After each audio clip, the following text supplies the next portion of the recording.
आज हम सीखने वाले हैं डेटाबेस टूल के अंदर जो रिलेशनशिप्स ऑप्शन है इनका अलग अलग टेबल्स के साथ कैसे रिलेशनशिप क्रिएट करते हैं, यानी कि मल्टीपल रिलेशनशिप कैसे बनाते हैं।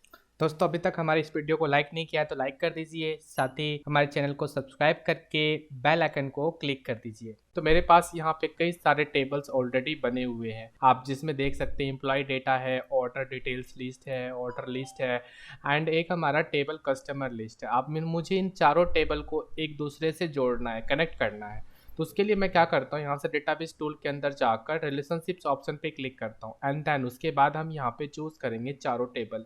हम चाहे तो इसको वन बाय वन करके इसे ऐड कर सकते हैं ऐसे क्लिक करते हुए, या फिर हम चाहे तो दोनों को यानी कि सबको, जितने भी टेबल है सबको सिलेक्ट करके एक ही साथ उसे ऐड कर सकते हैं।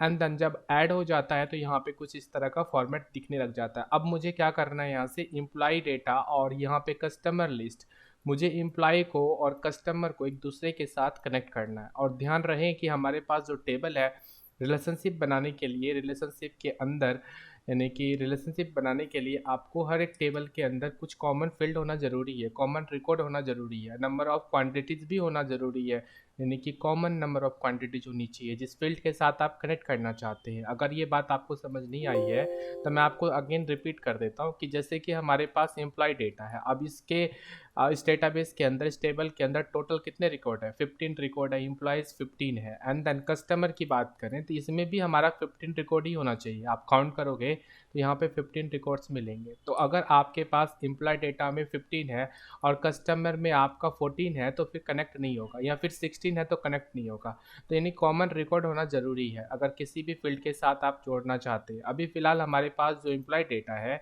वहाँ पे एम्प्लॉय आईडी है, कस्टमर जो लिस्ट है इसके अंदर कस्टमर आईडी है। तो क्या मैं कस्टमर आईडी और एम्प्लॉय आईडी को कनेक्ट कर सकता हूँ क्या? नहीं, बिल्कुल नहीं। तो हमें इन दोनों को टेबल कनेक्ट करने के लिए एम्प्लॉय डेटा और कस्टमर लिस्ट के बीच, दोनों के बीच यानी दोनों टेबल के अंदर कॉमन फील्ड बनानी पड़ेगी। जैसे कि अभी हमारे पास है एम्प्लॉय आईडी और कस्टमर लिस्ट में भी हमें एम्प्लॉय आईडी ऐड करनी पड़ती है, या फिर इनमें जो फील्ड आपका कॉमन है, आपके लिए यूनिक है, उस रिकॉर्ड को आप इस टेबल के अंदर भी फीड करोगे, तभी आपका दोनों टेबल एक दूसरे से कनेक्ट होगा। तो अभी मेरे इस टेबल के अंदर एम्प्लॉय आईडी है, तो कस्टमर लिस्ट के अंदर भी हमारा एक एम्प्लॉय आईडी ऑलरेडी बनी हुई है। तो मैं इस कस्टमर तो मैं इस एम्प्लॉय आईडी और इस वाले टेबल के एम्प्लॉय आईडी के साथ जोड़ना चाहूँगा तो वो जुड़ जाएगा, ठीक है। एंड देन अब मैं यहाँ पे इसे क्लोज कर देता हूँ और मैं आपको बताता हूँ कि जैसे कि कस्टमर और एम्प्लॉय के बारे में तो समझ में आ गया, बट अगर आप ऑर्डर लिस्ट की बात करते हैं तो ऑर्डर लिस्ट में आपका कस्टमर आईडी है। तो ये जो कस्टमर आईडी है, ये कस्टमर आईडी इस टेबल के अंदर ऑलरेडी फिट किया हुआ है, यानी कि ऑर्डर लिस्ट के अंदर तो कस्टमर आईडी हमने अलग से ऐड करा है, कस्टमर लिस्ट के अंदर भी आप यहाँ पे देख रहे हैं कि कस्टमर आईडी ऑलरेडी फीड किया हुआ है। तो मैं यहाँ से ऑर्डर लिस्ट और कस्टमर लिस्ट को दोनों को एक दूसरे के साथ कनेक्ट कर सकता हूँ, ये जो फील्ड कॉमन है यानी कि जो कस्टमर आईडी कॉमन है। तो आई होप कि आपको क्लियर समझ में आ गया होगा कि दो टेबल को जोड़ने के लिए हमें दोनों टेबल में कॉमन फील्ड होना ज़रूरी है, नंबर ऑफ़ क्वांटिटीज़ होना ज़रूरी है, उनके जो मतलब उनके जो लिखे हुए रिकॉर्ड है वो भी कॉमन होना ज़रूरी है, तभी दोनों टेबल एक दूसरे से कनेक्ट हो पाएगा, ठीक है। अब मैं यहाँ से कनेक्ट करने के लिए यहाँ से डेटाबेस टूल के अंदर आता हूँ, यानी कि रिलेशनशिप क्रिएट करने के लिए मैं यहाँ से डेटाबेस टूल के अंदर आकर मैं चूज़ करता हूँ यहाँ से रिलेशनशिप्स ऑप्शन। जैसे मैं रिलेशनशिप्स ऑप्शन पे क्लिक करता हूँ तो मेरे सामने यहाँ पे 100 टेबल्स आता है। मैं इसको सबको सिलेक्ट करके, एक ही साथ सिलेक्ट करके यहाँ से उन्हें ऐड कर दूंगा, है कि नहीं। तो मैंने यहाँ पे ऐड कर दिया। जैसे मैंने ऐड कर दिया, आप देख सकते हैं मेरे पास जो है टेबल ऑलरेडी आ चुके हैं। बाय द वे ये बहुत सारे टेबल्स आ गए हैं, मतलब मैंने 2 बार क्लिक कर दिया। एक काम करता हूँ, मैं इसको क्लोज करता हूँ। तो मैं अगेन डेटाबेस टूल के अंदर आकर यहाँ से चूज़ करता हूँ रिलेशनशिप ऑप्शन, और यहाँ से मुझे करना है इन सारे टेबल को सिलेक्ट। उसके बाद ऐड पे एक ही बार क्लिक करना है। एक बार क्लिक करने पर आप देखेंगे कि सारे फील्ड, क्या कर रहे हैं आप लोग, ये क्या कर रहे हो आप। अब यहाँ पे हम लोग क्या करते हैं, ये सारे फील्ड ऑलरेडी, एक मिनट रुको।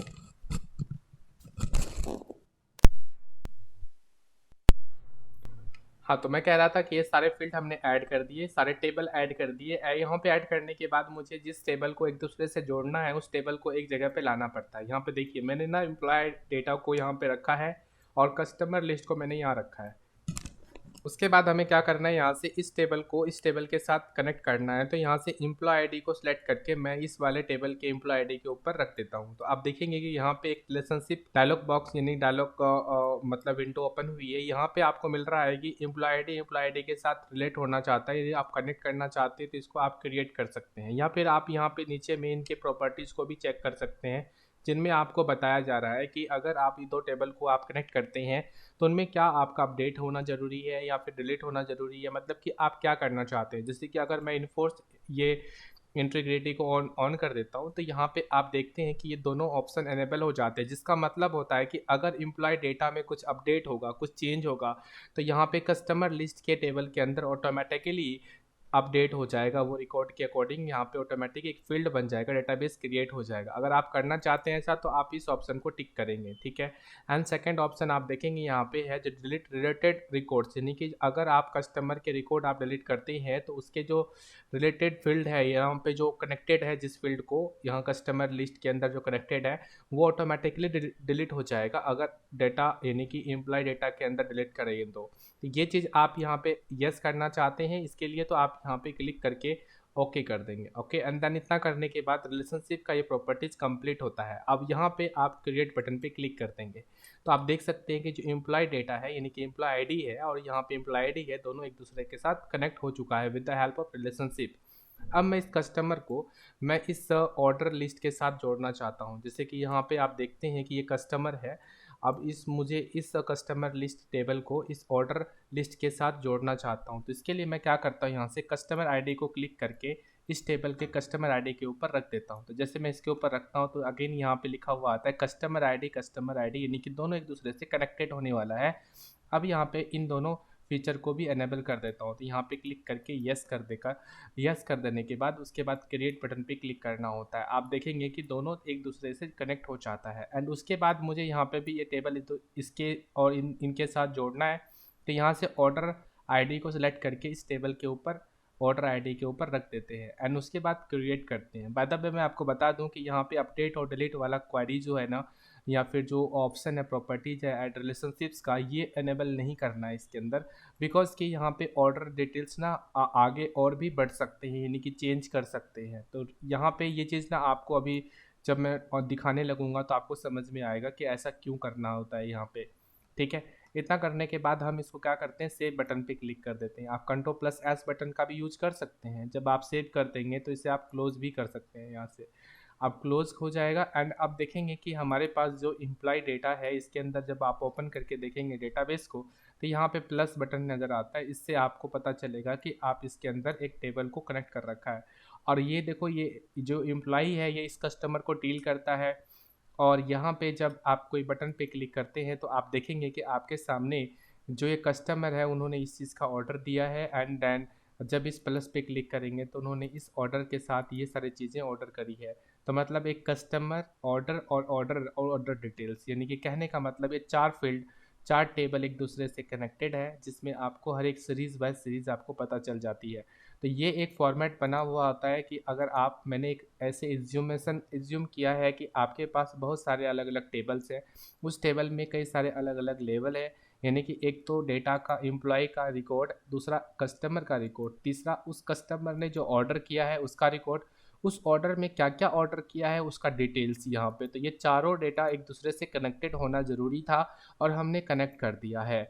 अब हम चाहें तो इन डेटाओं के बेस पर हम एक रिपोर्ट बना सकते हैं। एक हम लोग जो बिल का फॉर्मेट है वो हम तैयार कर सकते हैं। तो चलिए हम स्टार्ट करते हैं बिल बनाना। तो यहाँ से मैं इसको क्लोज कर देता हूँ। आई होप कि आपको चारों टेबल एक दूसरे से जो रिलेशनशिप ऑप्शन से हमने कनेक्ट किया है ये आपको समझ में आ गया होगा।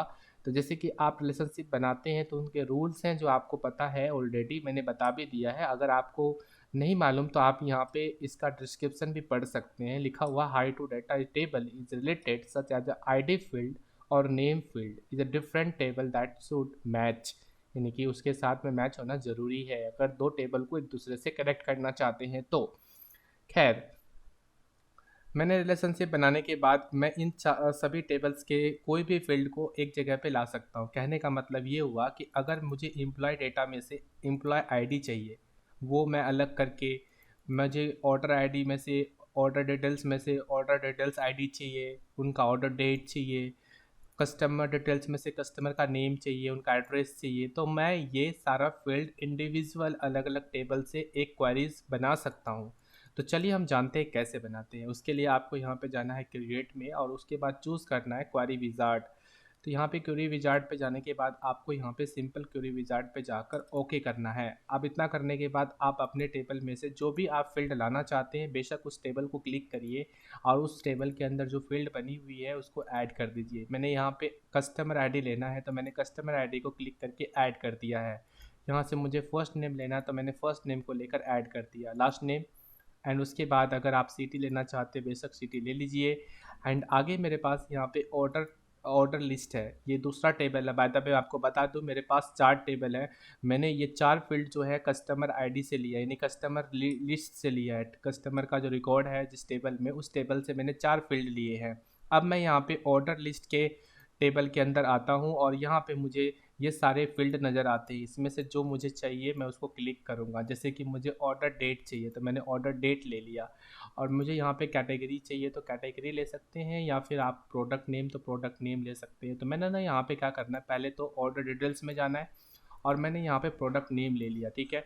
उसके बाद मैंने फिर ऑर्डर डिटेल्स में हटाकर मैं यहाँ पे ऑर्डर लिस्ट पे क्लिक किया और उसके बाद मैंने कैटेगरी ले लिया, ठीक है। उसके बाद फिर से मैं ऑर्डर डिटेल्स के लिस्ट में जाकर क्वांटिटी ले लिया और यहाँ पे यूनिट प्राइस ले लिया। बाय द वे मैंने यहाँ पे क्या करा है,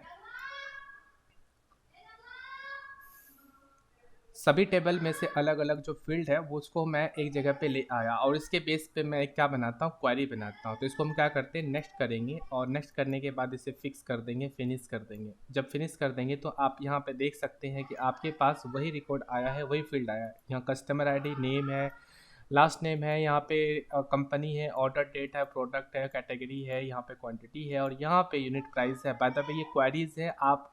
आपने क्या किया है, इन चारों टेबल में से जो भी टेबल से आपको जिस फील्ड की ज़रूरत थी उस फील्ड को आपने एक जगह पे ले आए, जिसका नाम आपने रखा है।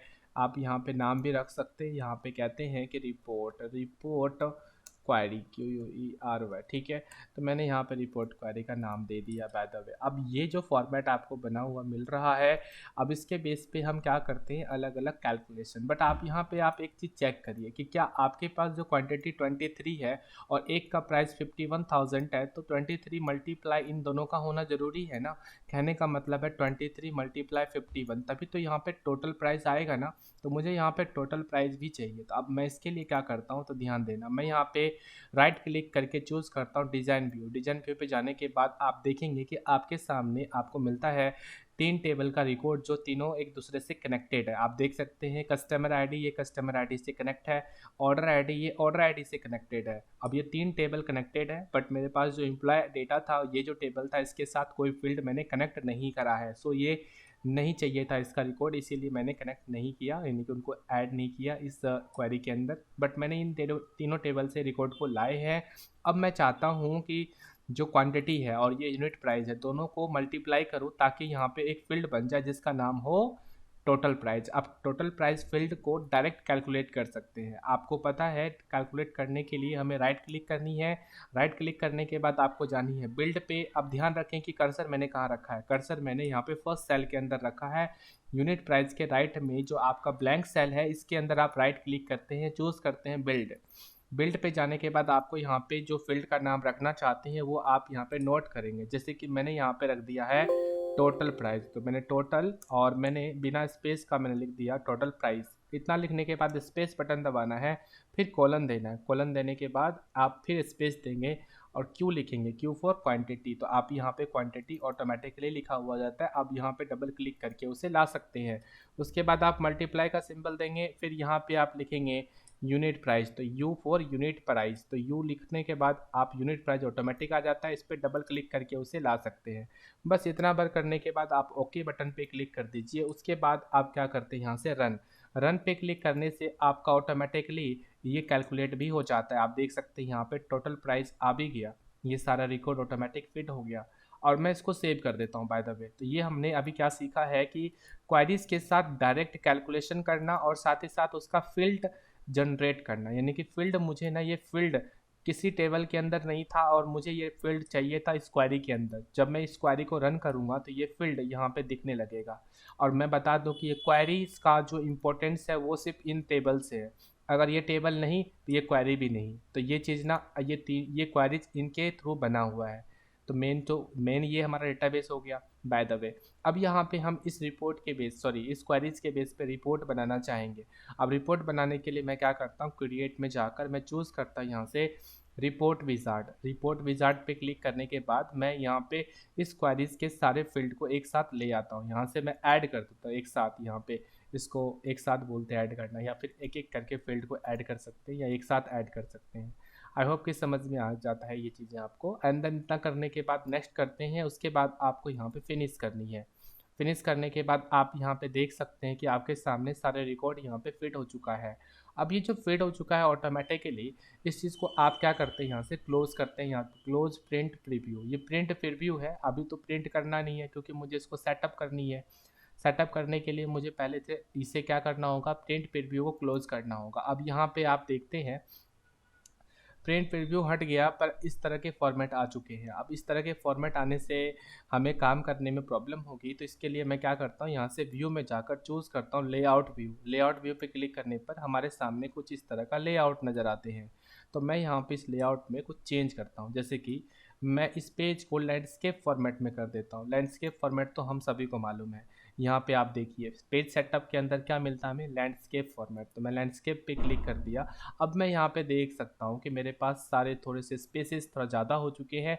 एंड मैं इन सभी फील्ड को एक दूसरे से अलग अलग करके सेट कर सकता हूँ। तो मैं इसको एक एक करके सेट करने वाला हूँ। तो यहाँ पे आप देख सकते हैं, तो मेरे पास जो एक फील्ड था जिसका नाम था टोटल प्राइस, वो यहाँ पे नहीं आया है बाय द वे, है कि नहीं। तो वो फील्ड मुझे लाने भी है और उनके ऊपर कैलकुलेशन भी करने हैं बाय द वे। तो मुझे क्या करने हैं, पहले तो इसको सेट करने हैं। तो मैं इसको सेट कर देता हूँ।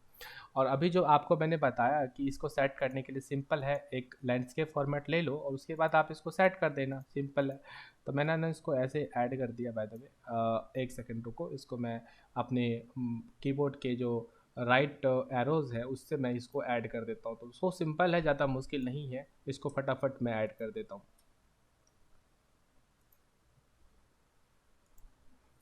तो फाइनली मैंने यहाँ पे टेबल के सारे फील्ड ऐड कर दिए। अब यहाँ पे आप देखते हैं कि मेरे पास टोटल तो था फाइंड किया हुआ, पर यहाँ टोटल फाइंड नहीं आया, यानी कि टोटल यहाँ रिकॉर्ड नहीं आया है।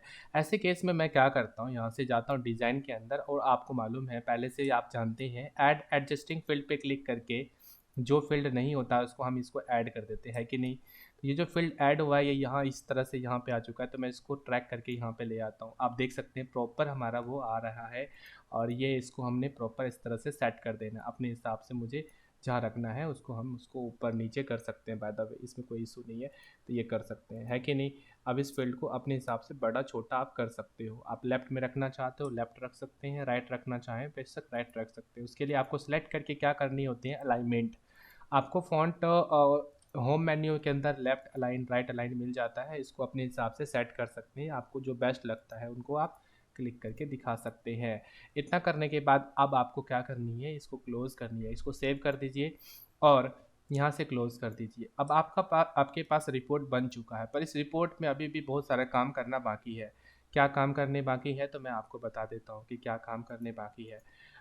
मैं पहले तो यहाँ पे लेआउट व्यू के अंदर आता हूँ। उसके बाद ना यहाँ पे जो ये बॉर्डर्स नज़र आ रहे हैं, इस बॉर्डर्स को हटाने के लिए अरेंज में जाता हूँ और यहाँ से मैं चूज़ करता हूँ ग्रेडियंट है ना, तो नो ग्रेडियंट दे देता हूँ। एंड देन जो बॉर्डर्स हैं, बॉर्डर्स तो ऑलरेडी यहाँ से हाइड किया हुआ है, तो मैं इसको नन कर देता हूँ। ये देखो सेकंड में नैरो सिलेक्टेड है, तो मैं इसको नन कर देता हूँ। तो नन क्लिक करने पर हमारे सामने कुछ इस तरह का फॉर्मेट बना हुआ आ जाता है। इसको फिर से इसको भी नन कर देते हैं। एंड उसके बाद हमारे पास जो कैटेगरीज हैं इनमें भी हमारे पास जो मार्जिन है वो नन है ऑलरेडी। एंड देन ठीक है, बेशक हमारे प्रॉपर ओके है, डन। इतना करने के बाद आपको क्या करनी है, ध्यान देना है कि मुझे ना यहाँ पे टोटल चाहिए, ठीक है। नीचे में अगर मान लो कि इन दोनों का कैलकुलेशन, इन दोनों का मल्टीप्लाई करके, यानी कि क्वांटिटी और हमारा यूनिट प्राइस है, इन दोनों का मल्टीप्लाई करके कितना आया, इतना आया। अब मुझे इन दोनों का सम भी तो नीचे चाहिए ना कि भाई टोटल कितना हुआ। अब कोई बंदा है, कोई सामान खरीदता है, तो वो ये क्वांटिटीज़ है उनके, ठीक है, ये उनके प्राइस है। तो अगर इन दोनों का मल्टीप्लाई करके इतना रुपए आया है तो दोनों मिला के कितना रुपए होगा, यहाँ पे तो मुझे टोटल चाहिए। अब मुझे टोटल फील्ड बनाने के लिए मैं यहाँ पे डिजाइन के ऊपर जाता हूँ, उसके बाद चूज़ करता हूँ व्यू। व्यू पे जाने के बाद आपको चूज़ करना है यहाँ पे डिजाइन व्यू। डिजाइन व्यू में आपको मिल जाता है इस तरह का लेआउट, जिसको बोलते हैं डिजाइन व्यू लेआउट। अब मुझे करना क्या है, मुझे करना है टोटल प्राइस के नीचे कैलकुलेशन। अब कैलकुलेशन कैसे करेंगे, तो कैलकुलेशन करने के लिए एक फील्ड बनानी पड़ेगी। अच्छा, फील्ड बनाने से पहले एक चीज़ सेटअप कर लो पहले, ठीक है। क्या सेटअप करोगे, तो मैं आपको रिपीट करता हूँ। तो सेटअप ये करना है कि देखो, हमें ना यहाँ पे टोटल चाहिए था, जैसे कि मैं आपको बोला हूँ अभी कि मुझे क्या चाहिए, सेटअप चाहिए। तो मैं इसके लेआउट व्यू में था ऐसे, है ना। तो मुझे इन दोनों का कैलकुलेशन मुझे नीचे चाहिए था। अब नीचे कैलकुलेशन करने के लिए ना एक सिंपल सा मेथड है। आप क्या करते हो, अरेंज में जाओ, अरेंज पे जाने सॉरी फॉर्मेट पे जाओ। फॉर्मेट पे जाने के बाद आपको फॉर्मेट मिल जाता है टोटल का। टोटल देखो कहीं है क्या, टोटल प्राइस ये रहा, बट मुझे यहाँ पे कैलकुलेशन करनी है। तो कैलकुलेशन मुझे कहाँ मिल जाएगा, हाँ डिजाइन में मिल जाएगा। आप देखो यहाँ पे क्या करते हो, यहाँ पे टोटल के इस अमाउंट को सिलेक्ट करो, उसके बाद आप यहाँ पे डिजाइन पे जाओ। डिजाइन पे जाने के बाद आपको चूज़ करना है यहाँ पे टोटल। टोटल में आपको मिल जाता है सम। सम पे क्लिक करने पर आप देखेंगे कि इन सभी का सम निकल के आ जाता है। अब जैसे कि आप इसके बीच में जो डॉलर का सिंबल देखते हैं, इसको भी आप बदल सकते हैं। उसके लिए सिंबल को चेंज करना पड़ता है, ये तो बड़ी बात नहीं है, हम सभी जानते हैं उसको चेंज कर सकते हैं। बट उसको चेंज करने के लिए आपको फॉर्मेट में आके चूज़ करनी पड़ती है यहाँ से करेंसी, जो भी करेंसी आप अप्लाई करना चाहते हैं। यहाँ पे बाय डिफ़ॉल्ट है डॉलर सिंबल, मैं इसके अंदर भी डॉलर सिंबल अप्लाई कर ही देता हूँ ताकि प्रॉपर दिखने लगे, है कि नहीं। और ये जो आप देख रहे हैं कि हर किसी का डबल डबल आ रहा है, डबल है ना, यहाँ पे भी वही अमाउंट, यहाँ पे भी दो वही अमाउंट। तो इसको ना हम क्या करते हैं, डिलीट कर देते हैं यहाँ पे। इस तरह से एक डिलीट कर देंगे तो बाकी सबका ऑटोमेटिकली डिलीट हो जाता है कि नहीं। तो ये एक बेस्ट है। एंड इतना करने के बाद सिंपल है, आपका काम हो चुका है। इसको आप सेव कर दीजिए। सेव करने का मतलब है कि आप इसे Ctrl+S कर दीजिए, है ना, सेव हो जाता है। एंड अब आपको बता दूं कि मेरे पास जो ये टोटल है, अब टोटल के आगे यहाँ पे लिखा आ जाए टोटल प्राइस, तो कितना अच्छा रहेगा, है कि नहीं। यहाँ पे लिखा आ जाए सब टोटल, है कि नहीं। तो ऐसा हम चाहते हैं, तो इसके लिए ना इसको क्लोज करके या फिर हम डिजाइन व्यू में जाके चूज़ करते हैं व्यू। व्यू पे जाने के बाद आपको चूज़ करनी होती है डिजाइन व्यू। डिजाइन व्यू में आप यहाँ पे देखते हैं क्या लिखा हुआ है, सब टोटल, है कि नहीं, यानी सम किया हुआ है ऑलरेडी टोटल प्राइस का। तो मुझे ना यहाँ पे क्या चाहिए होता है, सब टोटल। तो मैं उसके लिए डिजाइन व्यू में जाके चूज़ करूँगा लेबल। लेबल पे क्लिक करने के बाद अब यहाँ पे हम एक लेबल दे देंगे। जैसे लेबल हम दे देते हैं, लेबल का नाम भी हम डिसाइड कर लिए हैं ऑलरेडी। जैसे कि मैंने लिख दिया सब टोटल, सब टोटल प्राइस, या यूँ कह लो सब टोटल अमाउंट, है ना, सब टोटल अमाउंट। अब इतना करने के बाद मैं यहाँ पे आगे इज इक्वल टू का साइन दे देता हूँ ताकि प्रॉपर समझ में आए। और इसको ना मैं यहाँ पे नीचे कर देता हूँ, ठीक है, थोड़ा सा नीचे कर देता हूँ। इसको बॉक्स पे क्लिक करते हैं और नीचे कर देते हैं।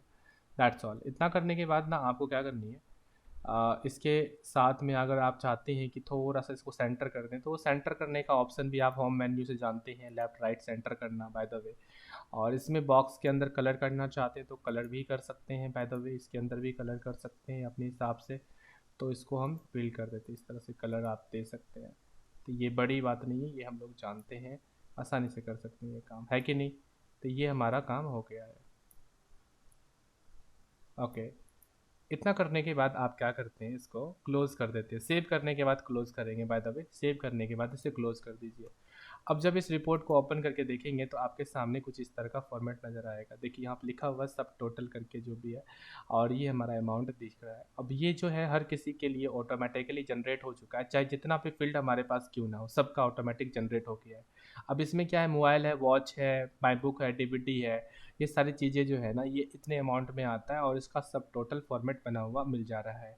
इसमें कई सारे डिज़ाइन आप कर सकते हैं, मैंने बहुत कम किया है, बट ये जो काम हुआ है आप ये देखिए कि मैंने यहाँ पे कस्टमर डेटा में से कस्टमर आईडी लिया था, यहाँ पे कस्टमर का नेम लिया था, सिटी लिया था, ऑर्डर डेट मैंने यहाँ से ऑर्डर लिस्ट से लिया था, कैटेगरी मैंने यहाँ से ऑर्डर डिटेल से लिया था, प्रोडक्ट हमने ऑर्डर डिटेल से लिया था, क्वांटिटी यूनिट प्राइस हमने लिया था यहाँ से ऑर्डर डिटेल से लिया था।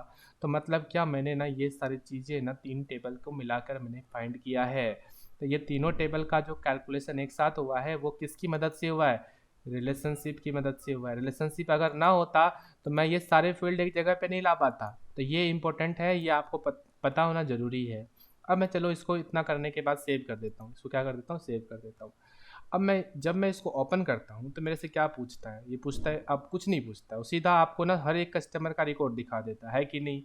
तो मैं कहता हूँ कि भाई मेरे को ना, जब मैं इस रिपोर्ट को ओपन करूँ तो मुझसे पूछे inter inter a customer ID. तो अगर मैं कस्टमर आईडी का नाम लिखूंगा तो ऑटोमेटिक उसका कैलकुलेशन हो जाए, यानी कि उसका फॉर्म आए, बाकी किसी का ना आए।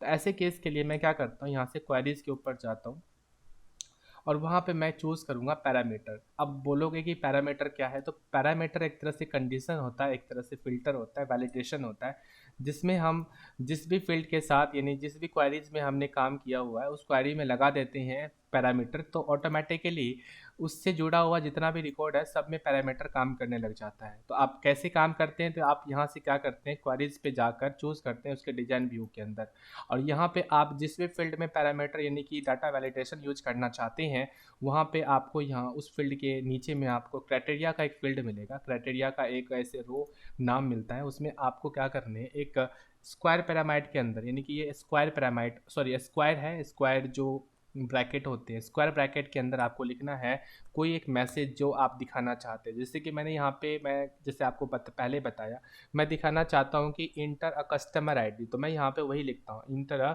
Customer ID. जैसे कि यहाँ पे मैंने टाइप कर दिया, तो फाइनली मैंने यहाँ पे इंटर अ कस्टमर आईडी लिख दिया है, और यहाँ पे इतना करने के बाद इसको मैं फिर से सेव कर देता हूँ। ध्यान रहे कि मैं यहाँ पे जो काम कर रहा हूँ ये है हमारा क्वेरीज है, रिपोर्ट यहाँ पे बना हुआ है। रिपोर्ट किसके थ्रू बना हुआ है, टेबल के थ्रू या फिर क्वेरीज के थ्रू, क्वेरीज के थ्रू। अभी जो क्वेरीज हैं, अब क्वेरी के अंदर जो हमने कंडीशंस दी हैं वो किसके बेस पे फॉलो होगा, वो इसके बेस पे फॉलो होगा जहाँ पे हमने अप्लाई करी है। पर इसका इफेक्ट क्या को रिपोर्ट पे दिखेगा, हाँ बिल्कुल दिखेगा। क्यों दिखेगा, क्योंकि ये रिपोर्ट इस क्वेरी के बदौलत ही बना हुआ है, ये क्वेरी नहीं तो रिपोर्ट भी नहीं। तो इसीलिए जब हम रिपोर्ट के अंदर कोई कंडीशन देंगे तो उसका रिफ्लेक्शन आपको इसके अंदर भी दिखने वाला है, रिपोर्ट के अंदर। तो चलो हम देखते हैं कि क्या रिफ्लेक्शन आता है। तो यहाँ से क्या करते हैं, रिपोर्ट को ओपन करते हैं, तो ये हमसे एक क्वेश्चन पूछ रहा है, क्या बोल रहा है, तो हमने यहाँ पे लिखा हुआ था इंटर आ कस्टमर आईडी, तो ये मुझसे पूछ रहा है कस्टमर आईडी डायल करो, तो मैंने कस्टमर आईडी का नाम दे दिया 121। जैसे एंटर करते हैं तो आप देख सकते हैं यहाँ पे कस्टमर का 1 to 1 कस्टमर का रिकॉर्ड दिख रहा है, बाकी किसी का नहीं दिख रहा है।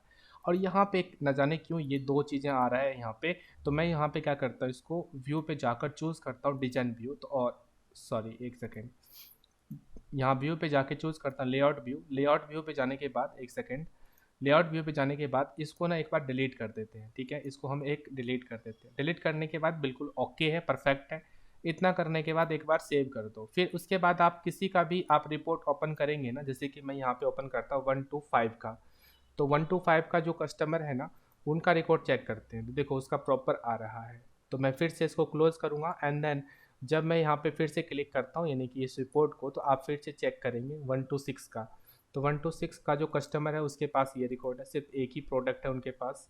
बात आई समझ में। तो इस तरह से हम जितनी बार उसको ओपन करेंगे हर बार ये मुझसे पूछेगा कि भाई आपका कस्टमर क्या है उनका रिकॉर्ड बताओ, आपका कस्टमर क्या है उनका रिकॉर्ड बताओ। तो यहाँ पे कस्टमर आईडी मुझे बतानी पड़ती है, जितनी बार हम इसको ओपन करते चलेंगे उतनी बार ये बतानी पड़ेगी मुझे, एंड देन उसका रिकॉर्ड हमें ऑटोमेटिकली इस तरह से कैलकुलेट किया हुआ मिल जाएगा।